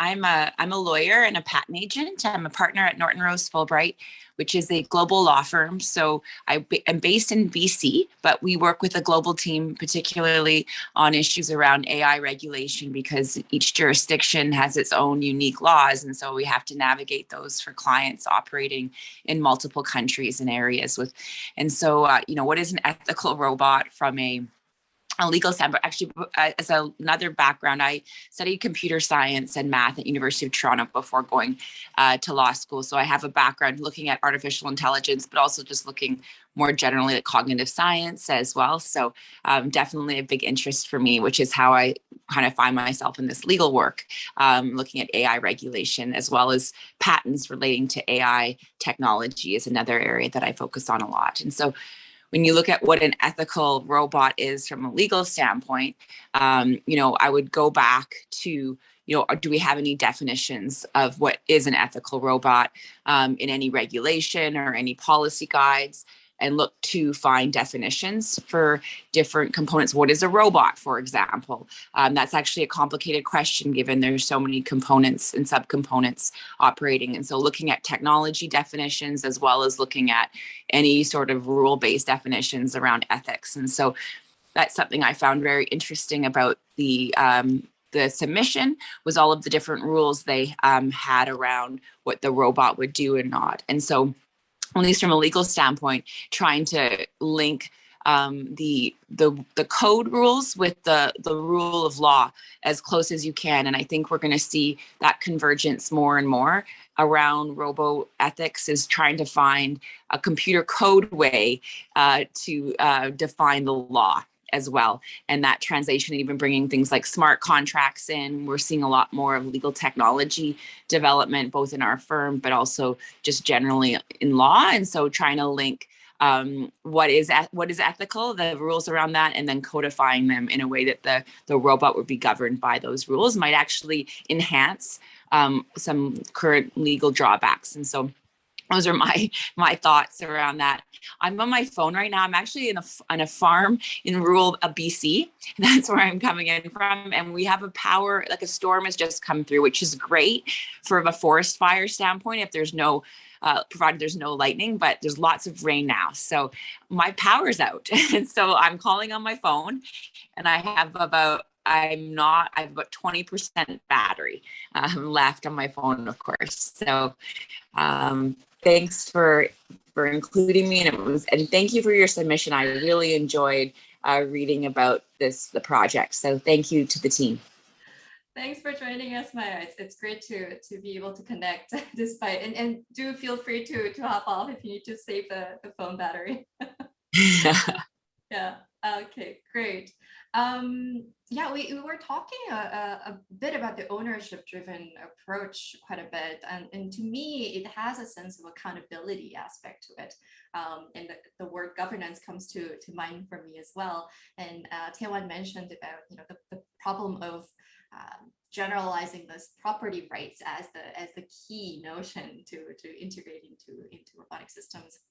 And I wonder, to what degree do the panelists think about ownership as being important? Is that more of a shortcut to build a system that is perhaps less of a legal risk to the manufacturer or the programmer? Is that more of an easy way out? Because if the part of the video talks about how if the mom is a police officer, and she has police files, investigative files that should not be shared to others, and the robot is able to deliver that police document to the daughter, then the responsibility is not on the quote unquote robot programmer or anybody else, but the decision of the mom, because mom is the owner of the documents and the robot. But yeah, should the robot do something a little bit different? Should we be taking the state of the users into more account, as Tim was mentioning before? Yeah, any thoughts on that? Or maybe I can pull on Tim here as well. Whether your question of what happens if mom is really drunk and she's debilitated in making the right decisions for the family. Do you think that's something that the programmers need to take into account? Mm-hmm. I'm not sure if I can just jump in or let somebody else, but when I think about legal accountability and ownership, I think while you would think naturally the mom is more in the loop and able to, have some control, and so you think accountability should fall on the mom. If the company that creates the robot has deeper pockets, I think that will come into the liability discussion as well, because if there's harm caused to a third party, ultimately under the law, you want to make sure that that person is returned to their state or compensated for that harm. And so you might look at the programmer or the distributor of the robot or the integrator, the system integrator of the robot for accountability as well, because the mom might not be able to remedy the harm in the same way that, somebody down the supply chain would be able to. And at least in law, in the context of liability, we're looking at discussions around insurance, for example. So there might be even interesting insurance schemes that can kick in to help in the event mom is found to be accountable through ownership of the robot, to help pay for that. So you might have robot insurance in case in the event something like that happens. So just looking at the ability of the mom to pay, and if that's the right decision there. Yeah. Anybody want to jump into this question? Thank you, Matt. I was personally impressed by one of the judges' answer, talking about there are different layers. So of course, if we just think about it on a surface level, ownership could be very easy, straightforward way of determining who is responsible for this tool or robot or this decision. But of course, like reflecting on our own decision-making process as a human, of course, it's just not ownership. It involves a lot of different things. I'm not really sure what they are, but it could be something like, I don't know, like voting or just talking about it or emotions. So I think it's really important to talk about like what are the other factors that should be considered in that decision-making process. And I also like to ask the other panelists about like what they think, what they value in making this ethical decisions. Yeah, what was the most important for all of you in these in evaluating these teams? Perhaps that's an easier element to ask. Yeah, I mean, just for the context, for those of you tuning in on YouTube, we have between the organizers, we created this evaluation scheme to be able to judge the team's performances fairly across the board. And it was a big challenge for us because obviously there isn't a fixed ruler that everybody agrees is like, you know, this is the spectrum from unethical to ethical. That does not exist. So we try to look at many different elements of it, but I wonder what your impression, what your thought process might have been in evaluating quote unquote ethics of these submissions.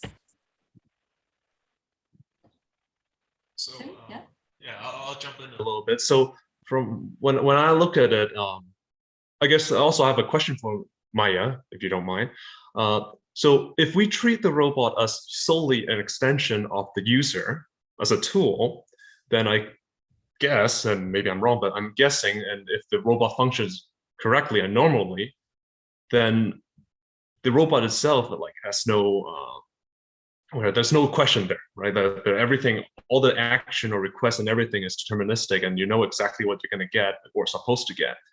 And what even if it's that gets to a state where even if what the requester wants to do something, let's say illegal, breaks the law or whatever, the robot will still do it. But then even so, again, that's my understanding, maybe I'm wrong, even so, the responsibility and liability will not fall onto the robot or the manufacturer of the robot, but will fall to the requester, the user of the robot. Like, is that statement correct, or I'm completely off? No, I think that, you know, your thought process aligns with what we think will happen under the law. I mean, a lot of this has not been tested. We're seeing a little bit more in self-driving vehicles. You're seeing some issues come up there, but I like your statement about if everything was functioning normally.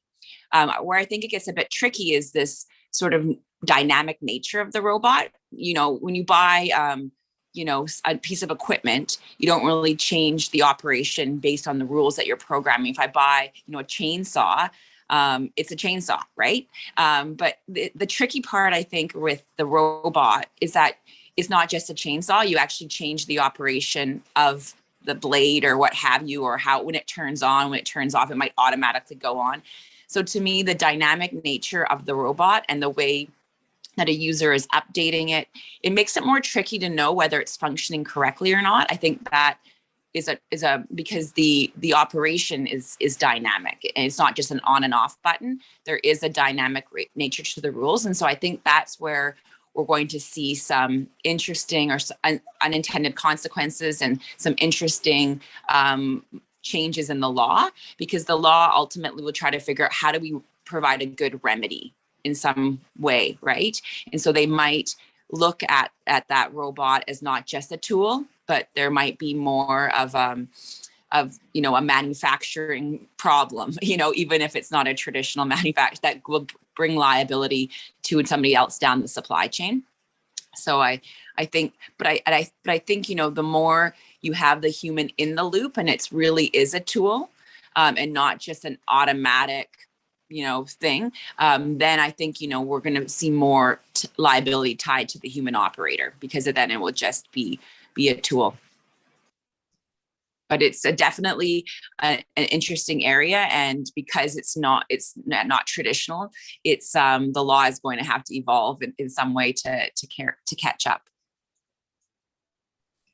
Yeah, so we're sorry, go ahead. Yeah. And down that kind of thought, so now if we say, okay, if the robotics is a tool, then okay, that's more or less clear.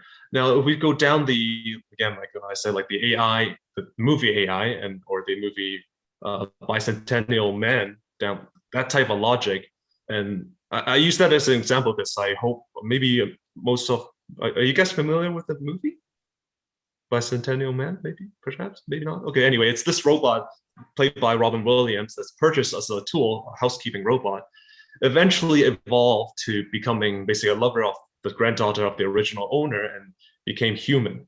So I guess my question is like, or thought is like, by when would as you mentioned, like the robot insurance potentially, right?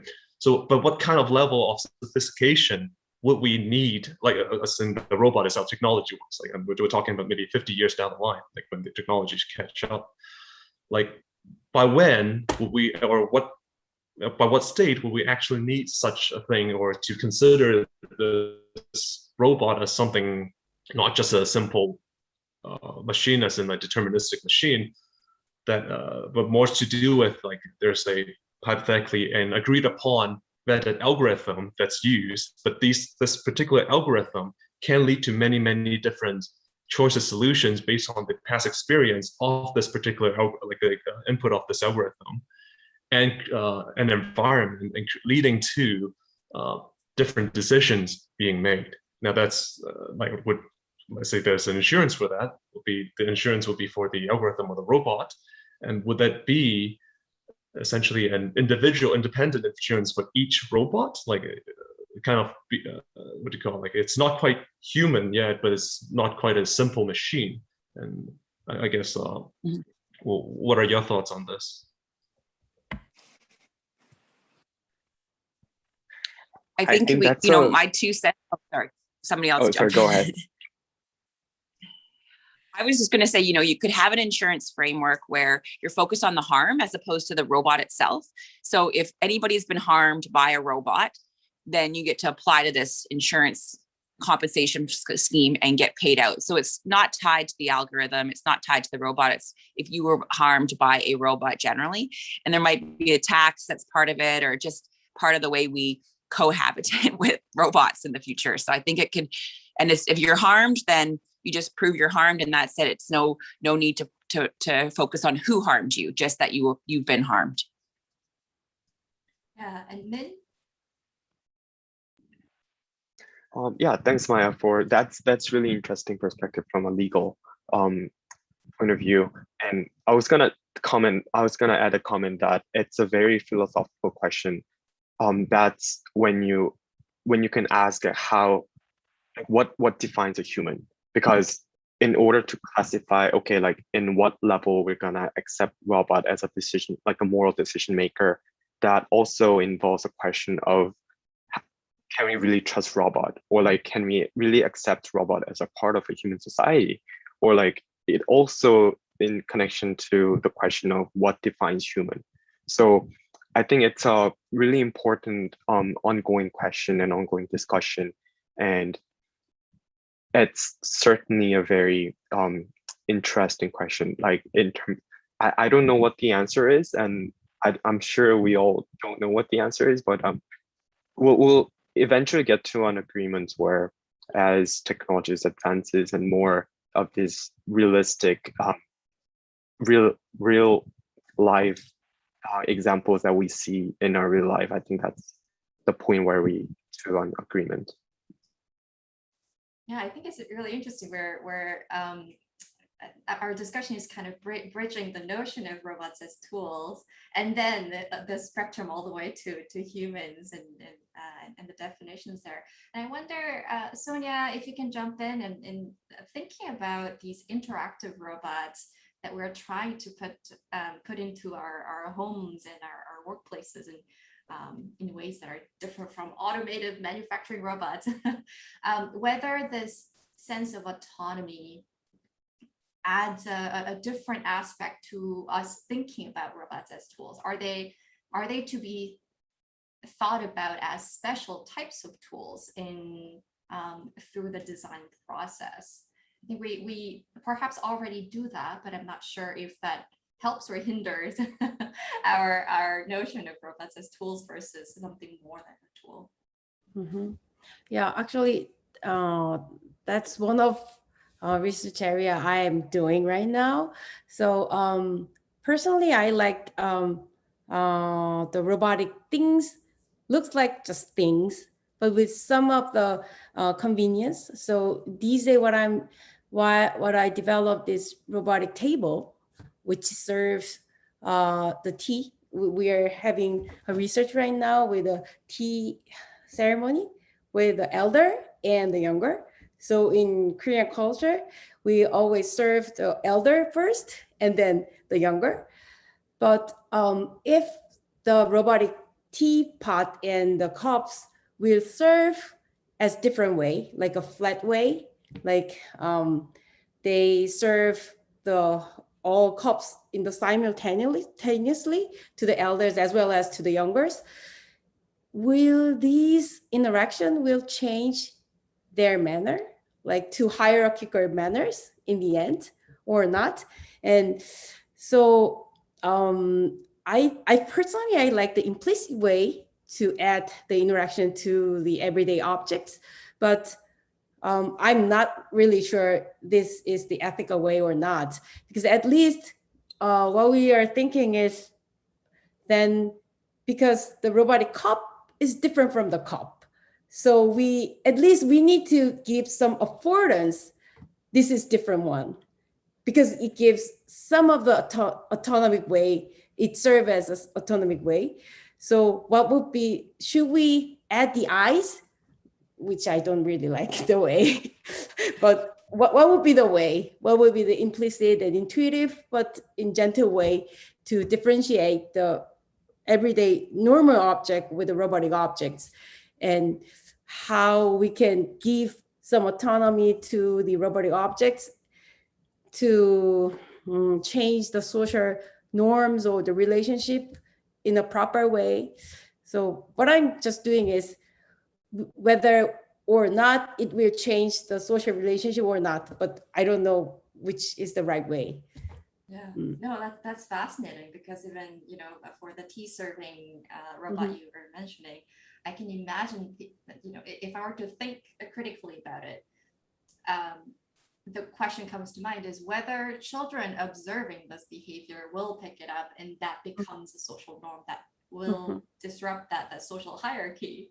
And our lab is exploring the social hierarchy and power dynamics and things like that in HRI as well, and definitely open and interesting research question. And it seems that Christina, you're still here. It's amazing to have Team JEDI comment on this. Would you like to jump in with a quick comment? Yeah, I just wanted to add the previous discussion we were having around treating the robot like a tool, and how do we, the ownership and the tool aspect of it. And I think I sort of wanted to highlight that if we look critically at the state of technology right now, we are nowhere near the level of, an autonomous robot that can, make decisions and act ethically. So I think we really have to sort of start at this level that we are at, which is very much a programmable tool. And so that means a human ultimately has the responsibility for programming this robot. And if something goes wrong, it's the human, whether that's the mother or the manufacturer. But I think we have to address the issue of the technology and the state of technology the way it is now, in when we talk about ethics. So in my point of view, I think we're looking at very much programming human preferences. So I was looking at Taiwan Kim had sent an article in the chat, and in it he talks about, you know, do we teach machines human preferences, or do we teach machines ethics? And I think we're at the level of, we have to teach human preferences right now, because like the technology is just not there yet. So it's very much tied to, you know, the social norms of the family, or like you basically, our hands are tied in the sense that ideally it would be nice to teach ethics, but even within communities of humans, our ethics are different, right? And we have different expectations or different norms, or so there's no agreement there. So how can we possibly envision this perfect, you know, perfectly ethical robot? It's when we can't even agree amongst ourselves in terms of, right, like what makes right moral decisions, or what constitutes that. And then just as a last note, it made me think of the topic of euthanasia. So imagine you have a robot and it's asked to administer a lethal injection. Is that right? You know, who makes that decision? Is that right for the person who wants to, you know, pass away? Or is it right because of the family decision? Or is it right because the hospital decides, the doctor decides, the province, the country? So yeah, the legal aspects around that are huge. And I mean, it's wonderful to be talking about it. So it's a good start, but I think we have to also keep in mind the level of technology and the state of technology that we're at right now. Yeah, absolutely. Yeah, Tim? I agree, absolutely, I agree. But I think although we're slowly, like that's why I said this is the like beginning of this whole discussion, but I think like eventually 50, 100 years down the road, we'll eventually reach this. Like we have to have these, like reach a point where when we need a solution, for example. So and even like let's say a normal scenario, you're driving, hypothetically, you're driving down the road, right? And you see the kid just popped out, right? So, and let's say you have three options. One is you keep driving, you hit the kid, or you turn, you hit the elderly person, or you stop, emergency stop, and kill yourself, potentially, right? So like the tricky, I'm not saying there's so many solutions, right? But I think the tricky part of this whole thing is, even as a human, we don't know what is the right decision necessarily. We do not know what the right decision is. Do we become a murderer? We'll just say like, we'll just keep going, like the kid shouldn't go out anyway, right? And now let's tie that to autonomous cars, right? That's rapidly approaching, right? Autonomous cars. Now, what should the car do? Like if it's a human, let's say, then you are solely responsible for your decision, right? Like as in either you kill yourself, you kill the kid, or you kill the elderly person, you're responsible for it. And we say the car has nothing to do with it, right? So if it's autonomous car, I guess my question is, what happens now? Because you're technically, I guess you could override it, but is it in your interest that you do not override it, so that that decision, that responsibility is in fact transferred to a third party? And by doing so, again, tricky question, by doing so, are you avoiding taking that responsibility to actually, you know, or, you know, avoiding it? And that itself, is that a, what do you call it, proper solution, potentially? And I know it's I don't expect a, you know, just putting out there, I have no answers, and I don't expect us to solve this everything, but just wanted to bring up the discussion and to see what you guys think.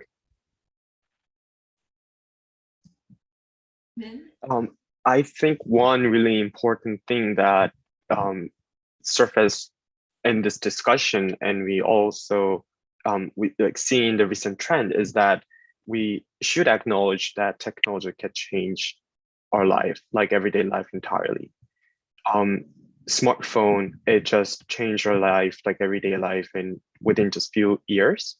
And then of course, as Tim said, autonomous car, it will bring a whole new perspective in our daily life. And I think I absolutely agree with Christina that we're not on the same level where we can make a proper decision about the ethics implementing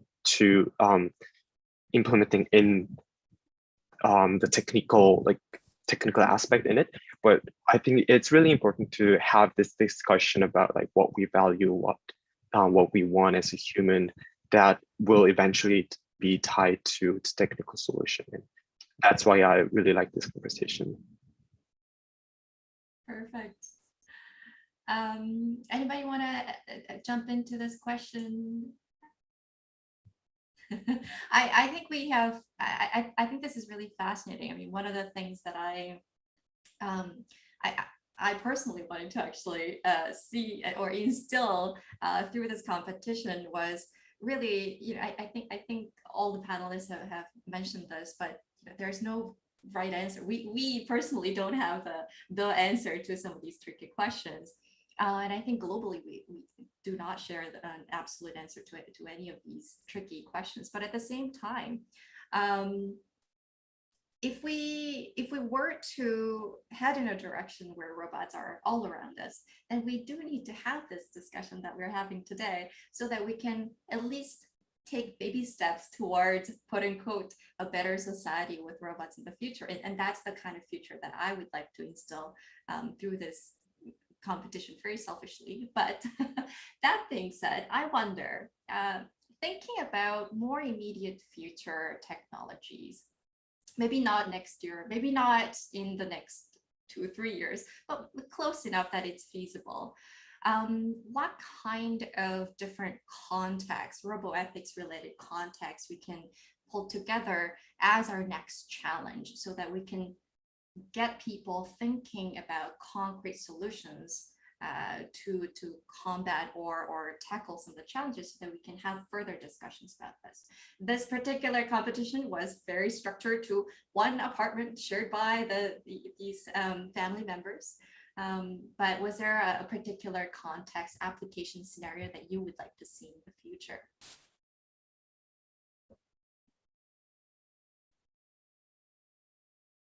No. Min, yeah.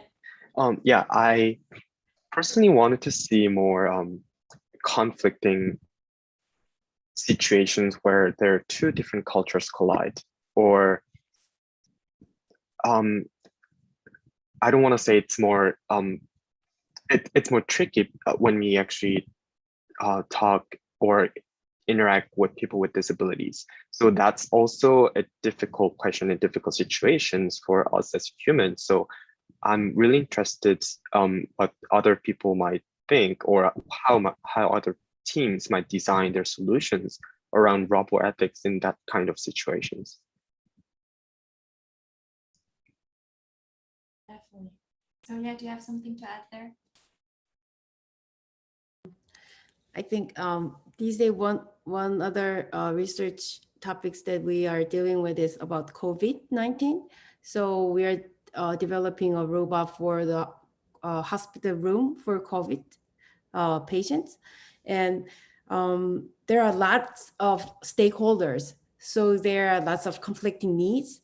For example, the hospital caregiver want to monitoring the patients, but the patients want their privacy to be preserved. So when there are conflicting issues among the lots of stakeholders, that could be interesting topics to deal with, to think about the robotic ethics as well. Tim, you wanted to jump in as well. Yeah, I like to see basically many solutions, and solutions backed by different reasoning, and depending on which kind of reasoning you choose, your solution is completely different. And it's just a random scenario would be like a farm scenario.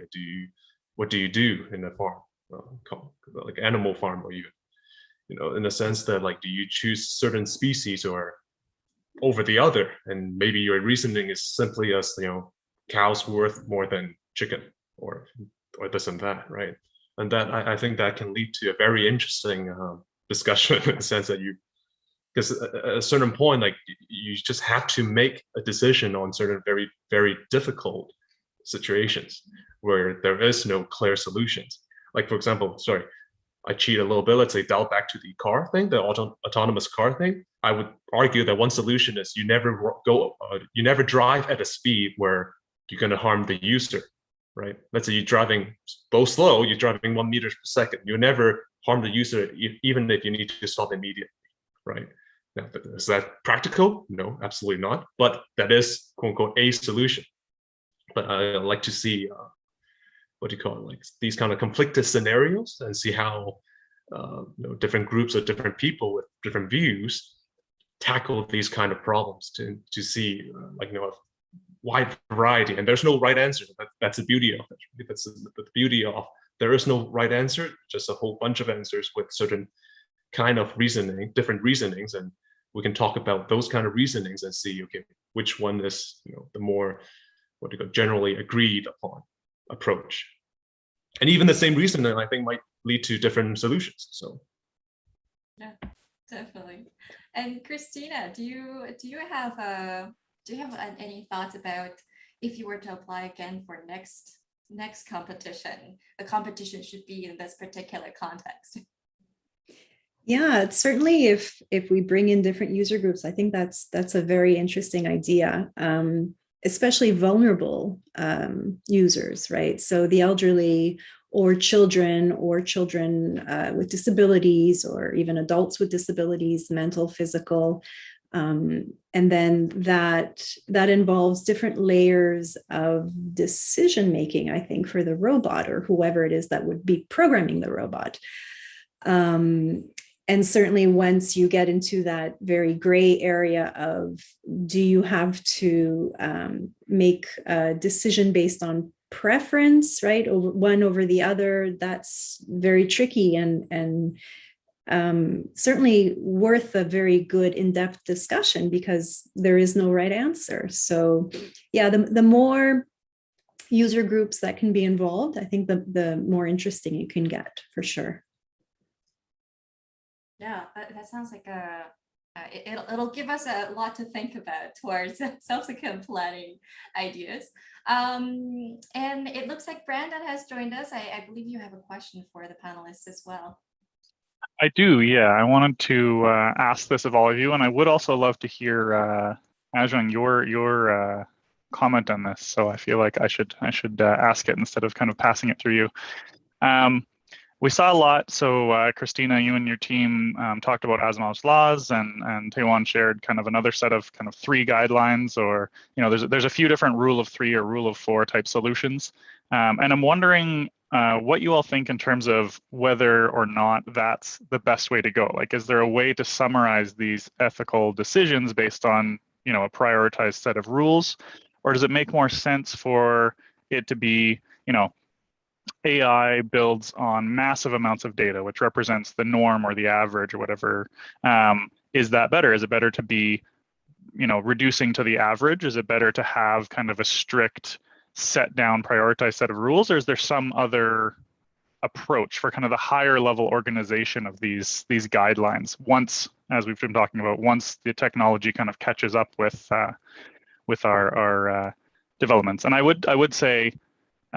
As soon as the technology does catch up, we have to make sure these are in place already, because if they're not, then there's going to be that window where it's like, hey, the technology can do it, but we have no rules, right? So it's good that we're kind of thinking about this ahead of time, I think. But yeah, I'll put that to the panel and see what you all think of that. I can tackle this question first, and then let others jump in as well. I mean, we discussed a little bit about preferences being the most perhaps practical way to deal with this relative need perspective. But and there are some books in the domain that's coming out that talks about machine learning, data-enabled way to value align our design of these robotic systems so that they're quote unquote ethical. I do see some problems with that, though, in part because our habits, our preferences, the things that the machines will be able to observe about us very often may not be the ones that we want to perpetuate or replicate in the future. So for me, I have a lot of past mistakes that I don't necessarily want to be nudged towards by a predictive model that says, oh, you used to do this, that must mean that you like doing that. Maybe I'm trying to prevent myself from doing that very thing, such as snoozing my alarm in the mornings.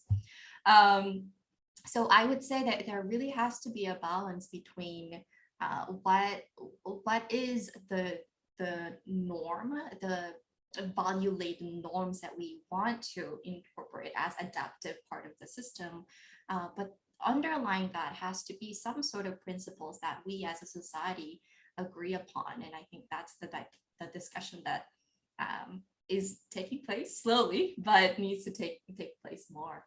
But I'll let others jump in on this. Yeah, I'd like to share a few comments, and I completely agree with Ajung. I think this discussion is kind of going back to the balance between generalization and relativism. Yes, I think it's important to have a base rule. For example, like what this whole like algorithm or system would build upon. But I think it's also very important to have some room for making changes, because as you know, our social norms would change, like women's rights, gender equality, or this kind of important like societal issue. So it will change over time. So in designing this kind of ethical technical solution, there should be a room to make changes, make proper updates, and reflect on society's like this kind of changing, updating norms.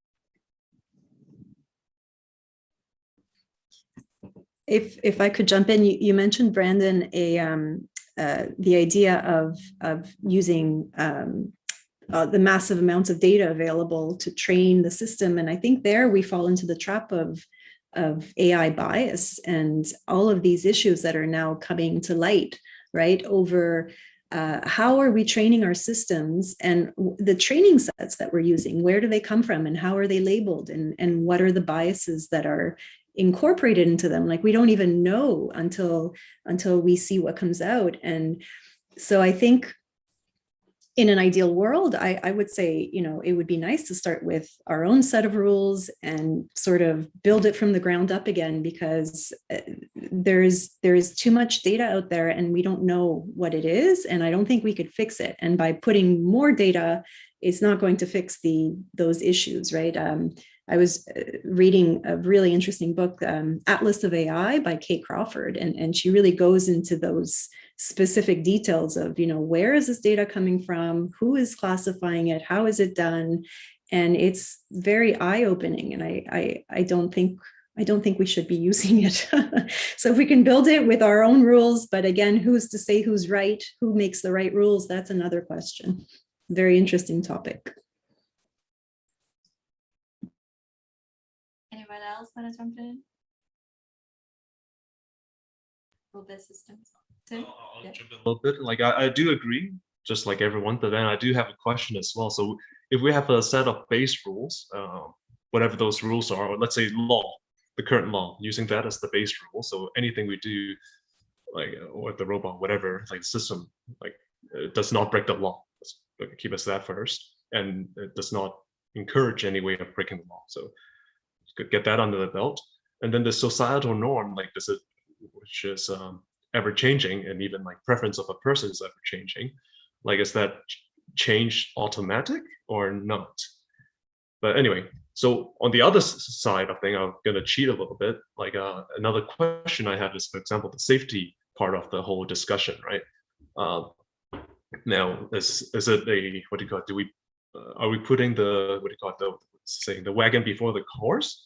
Like, do we do the other way, saying that what kind of harm, you look at the harm first, saying what kind of harm would it cause, could it cause, and then addressing those first, and either through design, the mechanical design of the system, the electrical design, or the algorithm, to see if whether or not, like, then you set up rules saying, like, if you want to design something for this purpose, you have to have these kind of safety precaution in there first before you can actually deploy it effectively, right? And again, this, I know it's a little bit general, but like, let's say car, you have to have these kind of safety precaution because these scenarios could happen, is a possibility. And if you don't have that, you don't even need, we're not even talking about, your algorithm, or it's ethical or not, because you need those standard first. So, and yeah, that's my view. And again, I sidestepped a little bit. Sorry about that, but yeah.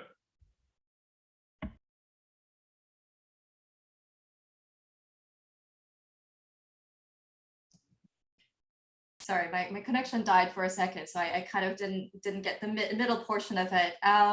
We are just about time though, but Sonia, did you want to have a comment on this question about the Asimov's laws question from Brandon to undercurrent of grounding roles to preferences before we close? I think I'm not really an expert on algorithms, but I think it will be very interesting to develop the robot learning, which can learn the social norms. So like Min said, it will be adaptive to the culture or the society, which is the robot is in. So it will be very interesting to see the different robots placed in different areas and see how it evolves based on the environment and social norms the robots are located in.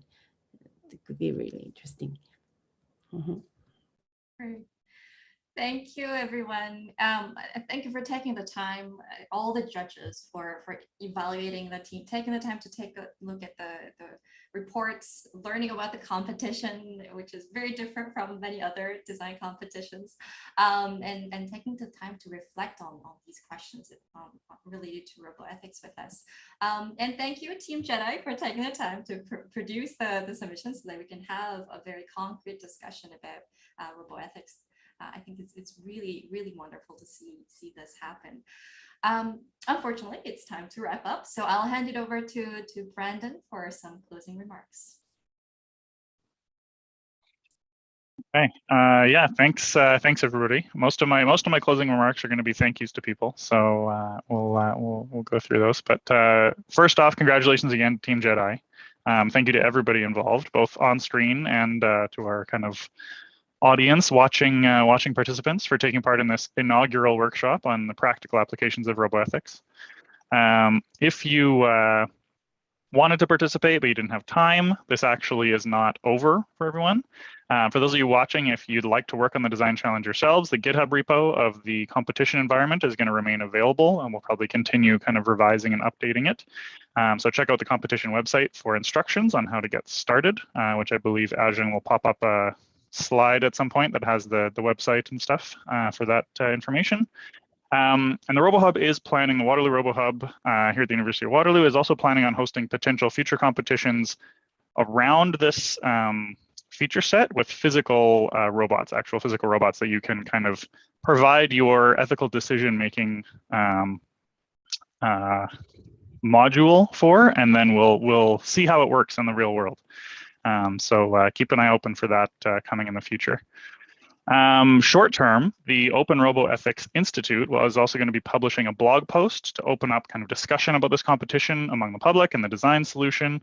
So you can follow them on Twitter, LinkedIn, and Facebook at Open Roboethics to learn more and participate in. There's also going to be a public opinion poll about some of this material. And I guess with that, I want to do a whole bunch of thank yous. So first off, I really want to thank all of our judges today. First of all, the judges that you've seen and heard from today, who also provided great evaluations for the JEDI team's competition submission. So Jingyan Lee, Min Yu, Taewon Kim, Sonia Kwok, Tim Lee, and Maya Medeiros. And then also those who provided evaluations of the competition submission and agreed to be part of the panel, but who weren't able to join us on screen today for various reasons. So Emma Smith, Terry-Lynn Forsyth, Lauren Chang, John Havens, and Young Kim.